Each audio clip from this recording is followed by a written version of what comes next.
Hello everyone, मैं सचिन गुप्ता स्वागत करता हूं आप सभी का इस चैनल TDR मतलब द डेटा रिसर्च पे। आज का वीडियो जो है वो 3 पार्ट में बनाया गया है। Part 1, part 2 and part 3।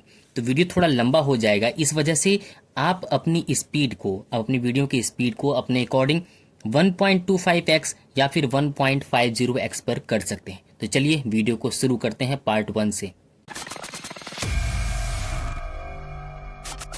आज की वीडियो में हम कुछ ऐसे स्टॉक्स के बारे में बात करने वाले हैं जो शॉर्ट टर्म में बहुत अच्छे खासे रिटर्न दे सकते हैं।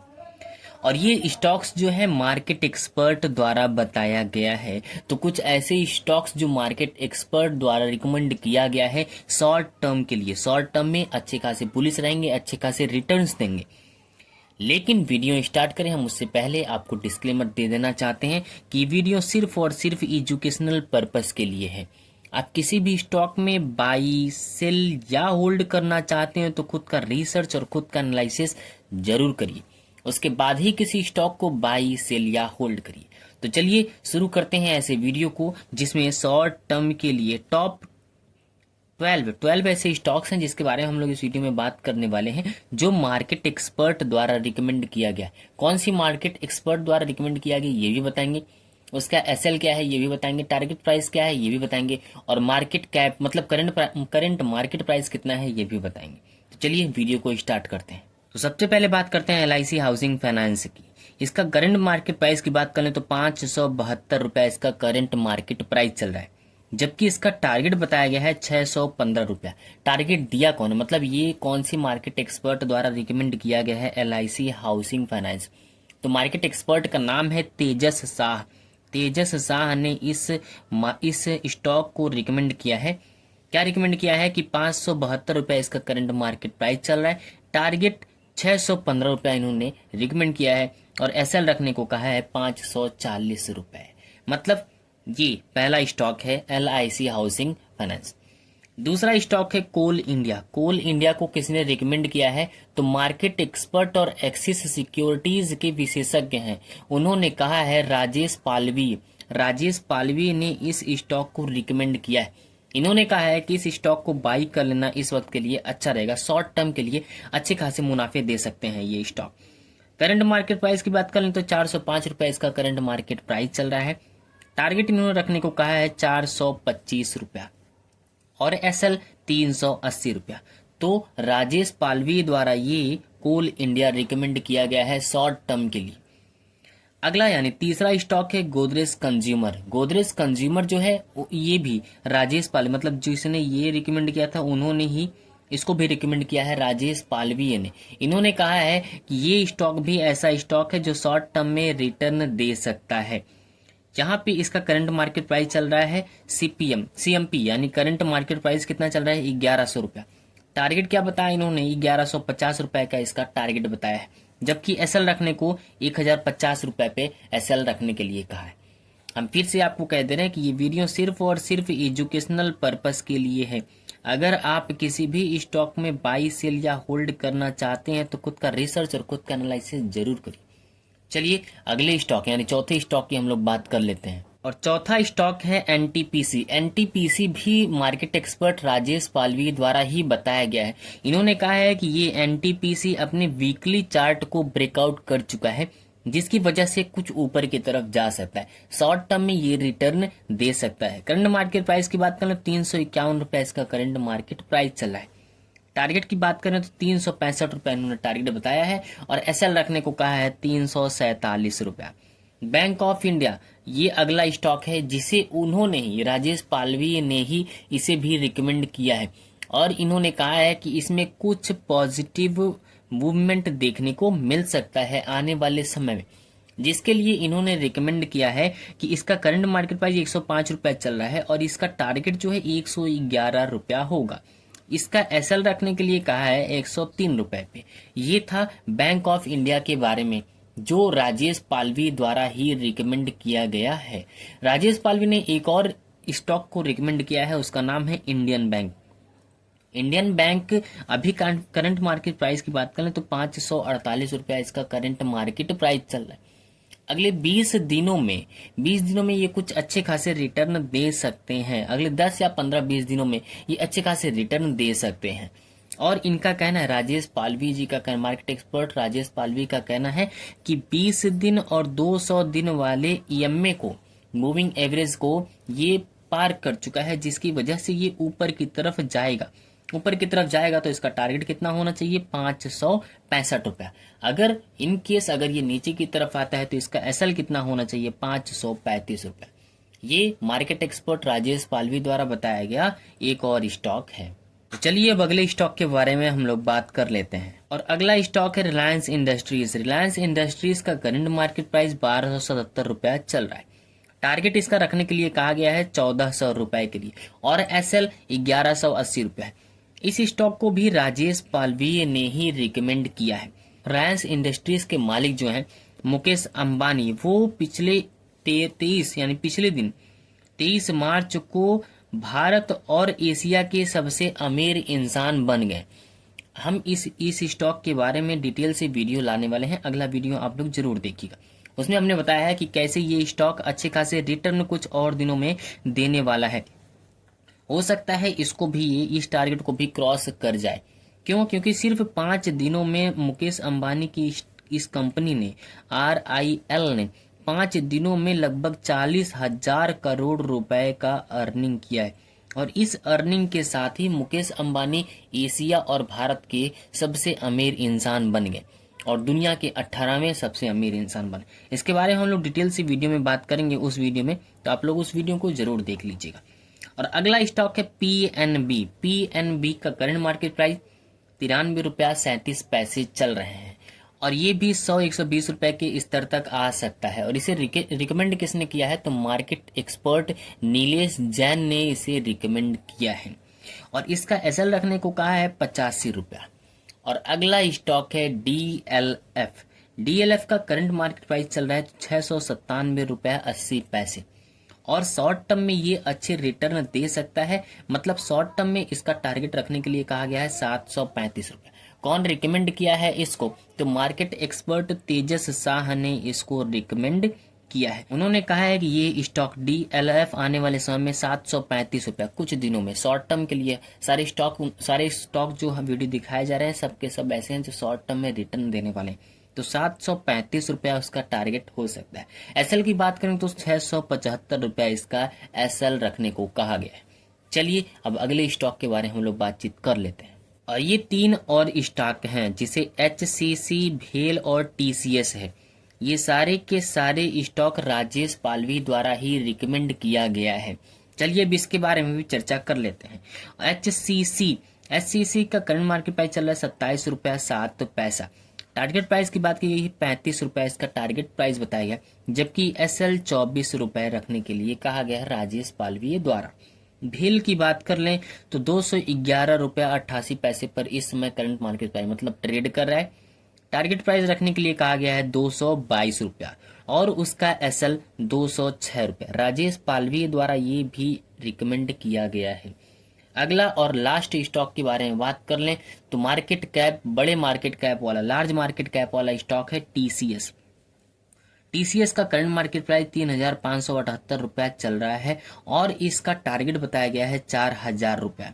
एसएल की बात कर लें तो 3400 रुपया इसका एसएल बताया गया है राजेश पालवी द्वारा ही।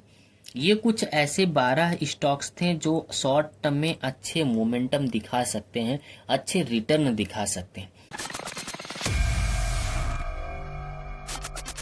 भाई मुकेश अंबानी के तो जैकपॉट लग गए। जी हाँ, इस मोटा भाई की संपत्ति सिर्फ 5 दिनों में लगभग 40,000 करोड़ रुपए बढ़ गई है। इसके साथ ही साथ रिलायंस इंडस्ट्रीज भारत का सबसे ज्यादा मार्केट कैप वाला कंपनी हो चुका है।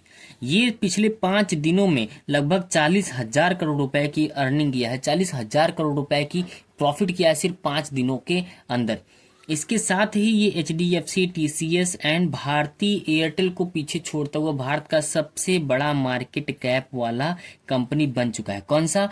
RIL यानी Reliance industries limited. Reliance industries का मार्केट कैप सिर्फ 5 दिनों के अंदर 39,311.54 करोड़ रुपए बढ़कर भारत का सबसे बड़ा मार्केट कैप वाला कंपनी बन चुका है।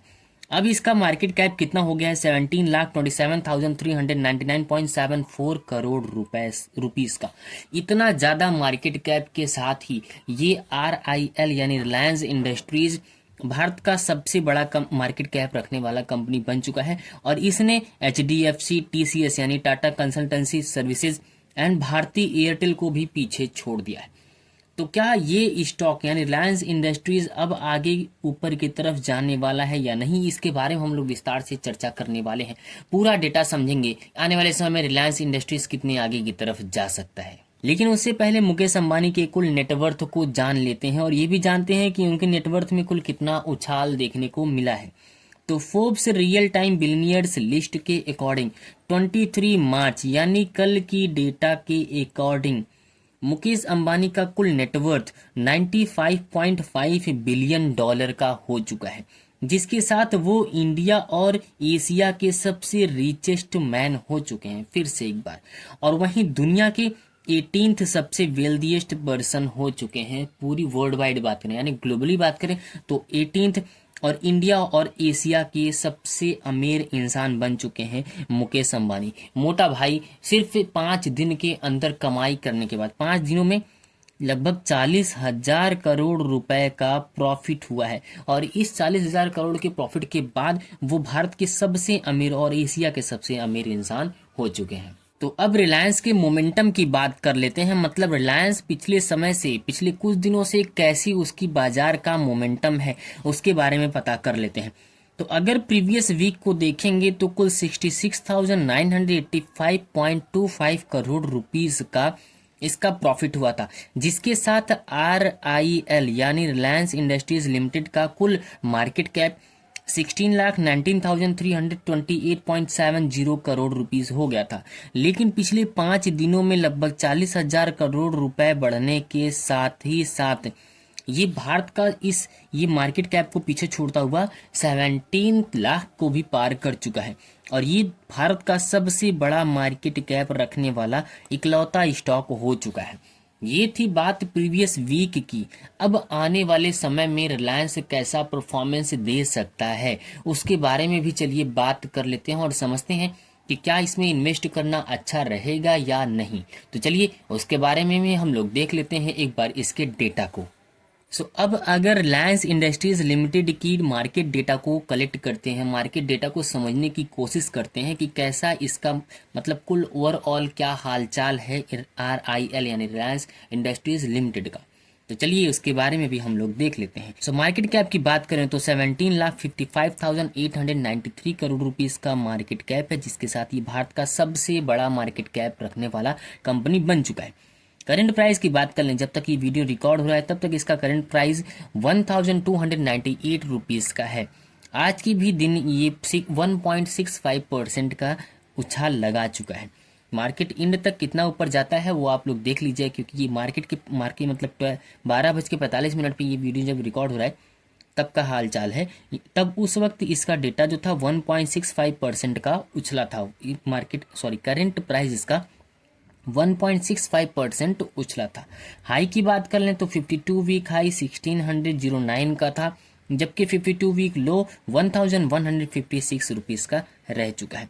स्टॉक पी यानी 1 रुपया अर्न करने के लिए आपको कितने रुपए देने होंगे, तो 25.4 रुपीज देने होंगे।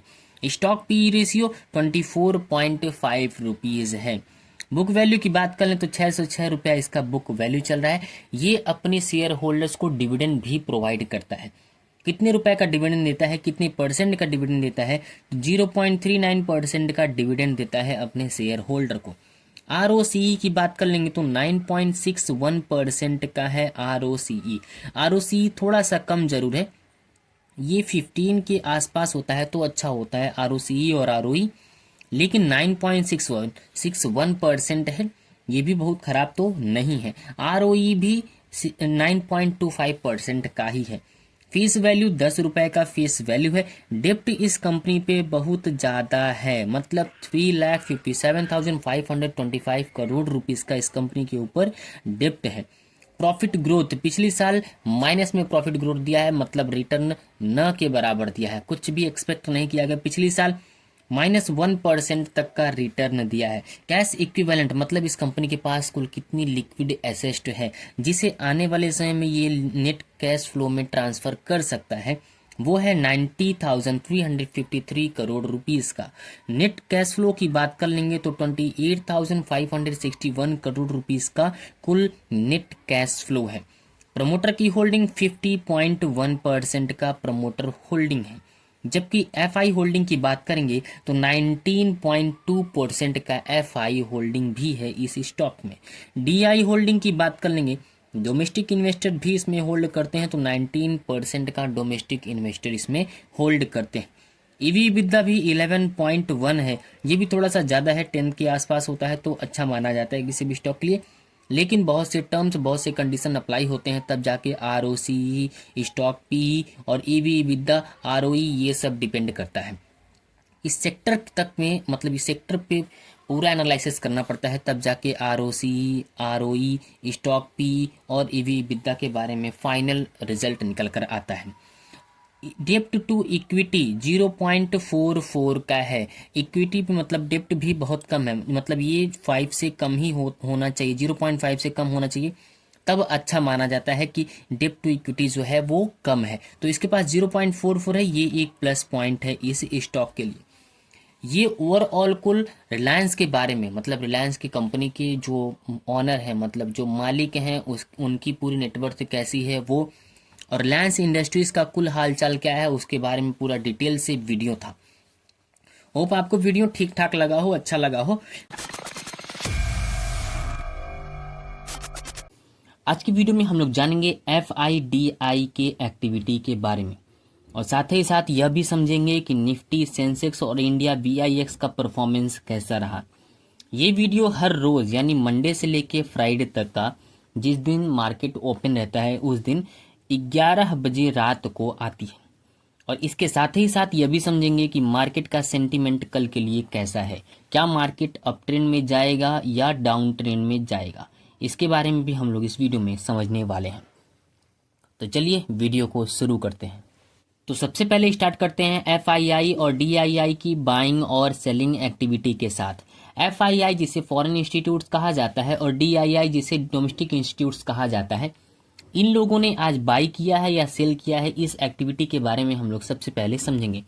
FII कैश मार्केट यानी जिसे FII CM भी कहा जाता है, वो आज की डेटा को देखेंगे तो बाई किया है। कितने रुपए की बाई है तो कुल 3055 करोड़ रुपए का बाइंग किया गया है FII द्वारा। जबकि DII कैश मार्केट यानी DII CM ने भी बाई किया है, लेकिन थोड़े से अमाउंट में, देख सकते हैं 98.54 करोड़ रुपीस का कुल इनके द्वारा बाई किया गया है। आप पिछले कुछ दिनों के मार्केट को देखेंगे तो DII बड़े अमाउंट में बाइंग करता था। फ्राइडे को छोड़ दें, फ्राइडे के दिन इन्होंने सेलिंग किया था, पिछले फ्राइडे जो बीता है फ्राइडे, उस दिन इन्होंने DII ने मार्केट में सेल किया था। आज बाई किया है लेकिन थोड़े से अमाउंट में। जब FII सेलिंग कर रहा था इंडियन शेयर मार्केट से तो ये लोग बड़ी अमाउंट में पैसे लगा रहे थे, इन्वेस्ट कर रहे थे इंडियन शेयर मार्केट में। लेकिन जब ये लोग बाई कर रहे हैं तो यहाँ पर इनकी बाइंग एक्टिविटी जो है वो थोड़ी सी कम हुई है। फ्राइडे के दिन तो इन लोगों ने सेल किया था, आज तो फिलहाल लगभग 100 करोड़ रुपए का कुछ बाइंग दिख रहा है। तो यहाँ पे कुछ ये बात समझना बहुत जरूरी हो जाता है कि ये इनका सेंटिमेंट किस हिसाब से जाना चाह रहा है। ये अभी भी थोड़े बहुत डरे हुए हैं ऐसा मुझे लग रहा है, मतलब इनकी सेलिंग बाइंग एक्टिविटी अभी भी कम ही है। पिछले मार्केट को देखेंगे, पिछले कुछ दिनों को देखेंगे तो ये लोग काफी ज्यादा अमाउंट में पैसे लगा रहे थे इंडियन शेयर मार्केट में, लेकिन पिछले 2 दिन से ये जब से बाई कर रहे हैं इनकी इंडियन शेयर मार्केट में पैसे कम लगा, ये लोग Indian share market DII Indian share market में पैसे कम लगा रहा है। चलिए अब अगली एक्टिविटी यानी फ्यूचर एंड ऑप्शन की एक्टिविटी को हम लोग देख लेते हैं। अब FII की फ्यूचर और ऑप्शन की गतिविधि को देखते हैं। तो FII इंडेक्स फ्यूचर में कुल 340 करोड़ रुपए का बाई किया गया है, मतलब इंडेक्स में अभी भी ये लोग बाई कर रहे हैं। FII देख सकते हैं 340 करोड़ रुपए का, लगभग 340.95 करोड़ रुपए का कुल बाइंग किया है, जो कि एक पॉजिटिव सिंबल है। मतलब इंडियन शेयर मार्केट के लिए ये थोड़े से पॉजिटिव सिंबल है। ऊपर इनके हिसाब इस हिसाब से तो इंडियन शेयर मार्केट ऊपर की तरफ जा सकता है। लेकिन इंडेक्स फ्यूचर में कुल 19,312 करोड़ रुपए का यहाँ पर सेलिंग किया गया है, ये थोड़ा सा मतलब घबराहट वाली बात है, थोड़ी सी मतलब लग रहा है कि करेक्शन दिखा सकता है।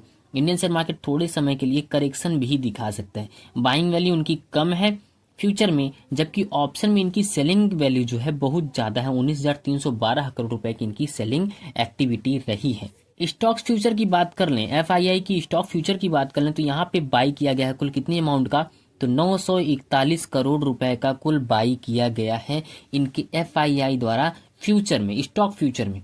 जबकि एफआईआई द्वारा स्टॉक ऑप्शन में भी बाई किया गया है 1,831 करोड़ रुपए का। एफआईआई सिर्फ एक जगह पे इंडेक्स ऑप्शन में सेल किया है, बाकी सारे एक्टिविटी देखेंगे फ्यूचर में, इंडेक्स फ्यूचर में बाइंग है, स्टॉक फ्यूचर में बाइंग है, स्टॉक ऑप्शन में भी बाइंग है। बस यहाँ पे थोड़े से करेक्शन देखने को मिल सकते हैं आने वाले कुछ समय में। इसके साथ ही साथ अगर निफ्टी, सेंसेक्स और इंडिया वीआईएक्स के परफॉर्मेंस की बात करें तो देखने को मिल रहा है कि निफ्टी जो है आज भी बहुत अच्छे अमाउंट पर, अच्छे खासे पॉइंट पर बंद हुआ है। 1.3% का उछाल लगाकर 307.95 अंकों का उछाल लगाकर कुल 23,658 पर बंद हुआ है आज निफ्टी। प्लस पॉइंट में कितना प्लस पॉइंट, 1.3% का प्लस पॉइंट ऊपर की तरफ बंद हुआ है। जबकि सेंसेक्स को देखेंगे तो वो भी 1.4% यानी 1,078 अंक की उछाल लगाकर कुल 77,984 पर निफ्टी सेंसेक्स भी बंद हुआ है। निफ्टी भी प्लस पॉइंट में बंद हुआ है और सेंसेक्स भी प्लस पॉइंट में बंद हुआ है। इंडिया वीआईएक्स जो इंडियन शेयर मार्केट को, इंडियन वीआईएक्स का मतलब होता है कि इंडियन शेयर मार्केट की वोलेटिलिटी को दर्शाता है। यहाँ पर 9% की कुल उछाल लगाई, ऊपर की तरफ गया है, प्लस पॉइंट गया है 9%, जो थोड़ा सा इंडियन शेयर मार्केट में वोलेटिलिटी को दिखा रहा है कि इंडियन शेयर मार्केट में वोलेटिलिटी जो है वो बढ़ रही। और 9% की उछाल लगाने के बाद ये कहाँ पहुंच गया, 13.70 पर पहुंच गया है। यहाँ पे ये थोड़ी सी मतलब टेंशन वाली बात है कि इंडियन शेयर मार्केट में वोलेटिलिटी जो है वो बढ़ रहा है, वो भी कितने अमाउंट में बढ़ा है, 9% पर बढ़ा है, 9% पर बढ़कर 13.70 पहुंच गया है। लेकिन अच्छी बात यह है कि निफ्टी और सेंसेक्स अभी भी इंडियन शेयर मार्केट में प्लस पॉइंट जा रहा है। सितंबर से इंडियन शेयर मार्केट में 12 से 13% तक का करेक्शन देखने को मिला था, लेकिन अब निफ्टी एंड सेंसेक्स अच्छे खासे उछाल लगा रहे हैं। 1.3% का उछाल निफ्टी ने लगाया और 1.4% का उछाल सेंसेक्स ने लगाया। ये एक प्लस पॉइंट है इंडियन शेयर मार्केट में आने वाले समय के लिए। अब इस वीडियो के कंक्लूजन पर आते हैं कि मतलब मार्केट का क्या सेंटीमेंट है और उसके नेक्स्ट मूव क्या क्या हो सकते हैं। तो इसके बारे में हम सबसे इम्पोर्टेंट पॉइंट जो है इसके बारे में हम लोग डिस्कस कर लेते हैं, यानी कल का मार्केट कैसा रह सकता है। तो कल की मार्केट को लिए सबसे पहले समझना होगा पॉइंट नंबर 1, जो कि एफआईआई की भारी खरीदारी दिखा रही है कि बाजार अभी भी क्या है, बुलिश है। मतलब एफआईआई खरीद रहे हैं, इसका मतलब है कि मार्केट बुलिश रह सकता है। लेकिन दिक्कत वाली बात यह है कि डीआईआई हल्की सी खरीदारी करा है, इसका मतलब है कि घरेलू निवेशक अभी भी कंफ्यूज हैं। ये नहीं समझ में आ रहा है कि बाई कर रहे हैं कि सेल कर रहे हैं। पिछली मार्केट को देखेंगे यानी फ्राइडे को देखेंगे तो बड़े अमाउंट में इन्होंने सेलिंग किया था। आज इन्होंने बाइंग जरूर किया है लेकिन बहुत कम अमाउंट में, लगभग 100 करोड़ रुपीस का इन्होंने बाइंग किया है। तो ये दिखा रहा है कि घरेलू निवेशक जो हैं अभी भी इंडियन शेयर मार्केट में पैसे लगाने के लिए कंफ्यूज हो रहे हैं। इंडेक्स ऑप्शन में 19,000 करोड़ रुपए से ज्यादा की बिकवाली यानी सेलिंग दिखा रहा है कि एफआईआई संभावित गिरावट के लिए तैयार हो रहे हैं। इट में पॉसिबल कि आने वाले कुछ समय में थोड़े बहुत मार्केट करेक्शन ले सकता है। इंडिया वीआईएक्स में 9% की तेजी जो ये बता रहा है कि बाजार में वोलेटिलिटी बढ़ सकती है और बढ़ भी रही है। ये इसी के लिए ही है, 9% बढ़ा है, इसका मतलब है कि इंडियन शेयर मार्केट में वोलेटिलिटी बढ़ रहा है। ये रहा कुल ओवरऑल आज का वीडियो। लेकिन हम वीडियो के एंड में आपको डिस्क्लेमर दे देना चाहते हैं कि अगर आप किसी भी स्टॉक को बाई, सेल या होल्ड करना चाहते हैं तो खुद का रिसर्च और खुद का एनालिसिस जरूर करिए, उसके बाद ही किसी स्टॉक में बाई, सेल या होल्ड करने का सोचिए। ये वीडियो सिर्फ और सिर्फ एजुकेशनल पर्पस के लिए था। इससे ये नहीं समझ लीजिएगा कि हाँ हमें अब कह दिया गया है कल मार्केट बुलिश रहेगा, बाई कर लेते हैं, ये कर लेते हैं, ऐसा कुछ नहीं। ये वीडियो सिर्फ और सिर्फ एजुकेशनल पर्पस के लिए था। अगर आप पैसे लगाना चाहते हैं तो खुद का रिसर्च और खुद का एनालिसिस जरूर करिए। तो चलिए मिलते हैं अगले वीडियो में, तब तक आप लोग बिल्कुल स्वस्थ रहिए, मस्त रहिए, अपना अपने परिवार का और इस देश का भी ख्याल रखिए।